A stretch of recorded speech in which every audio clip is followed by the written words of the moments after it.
Now I know what you're thinking. What? How could The Last of Us Part 2 possibly have microtransactions?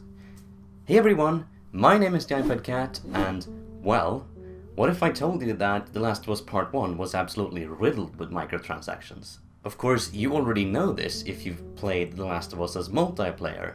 And to be quite honest with you, even though I absolutely love The Last of Us as multiplayer, and I think it's absolutely one of the best multiplayers around, the microtransactions model is one of the worst.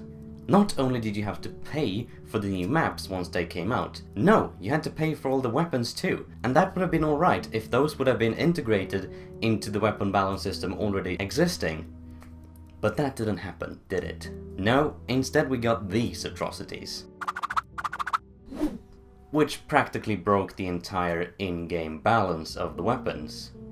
And on top of that, they weren't attainable through any other way than buying them with your hard-earned cash. And as if that wasn't enough, well, oh, you want to customize your character? Well, that will be X amount of dollars. Thank you, because all of the cool customization items were locked behind paywalls. You see what I mean with The Last of Us having one of the worst microtransactions models?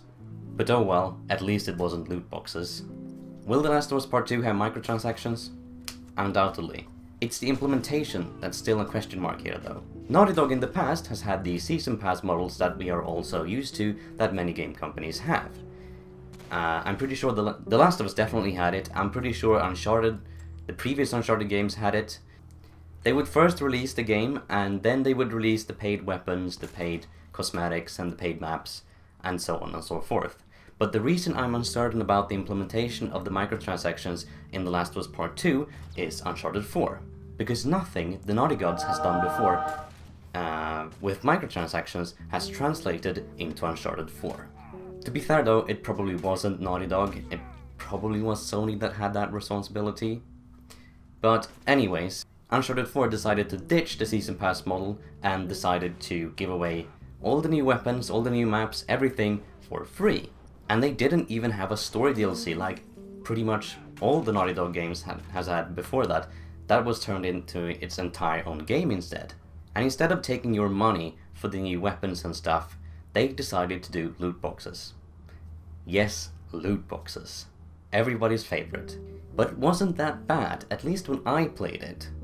To be fair though, I don't really have a lot of experience with Uncharted 4's multiplayer. It wasn't really my thing. And correct me if I'm wrong, but I think the loot boxes could contain anything from new weapons, new abilities, new cosmetics, new taunts, one-time boosters like in The Last of Us multiplayer.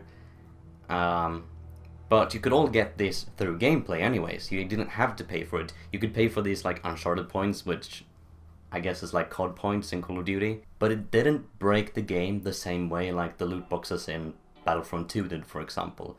So, in my opinion, this very strategy is a step in the right direction from where The Last of Us was when you could only get new weapons and new abilities and stuff if you paid for them with real money. With all this in mind, and along with the fact that The Last of Us Part 2 is probably going to be Sony's flagship title whenever it comes out, I again think the possibilities of microtransactions in The Last of Us Part 2 is very, very high. Let's just hope that they aren't intrusive and game-breaking like in The Last of Us Part 1, and be more along the lines of Uncharted 4 than its precursor. But that's just what I think. What do you think? How do you think Naughty Dog should implement microtransactions in Part 2, or do you think they shouldn't do that at all? Tell me in the comments down below and let's discuss it. And until next time, have a great day.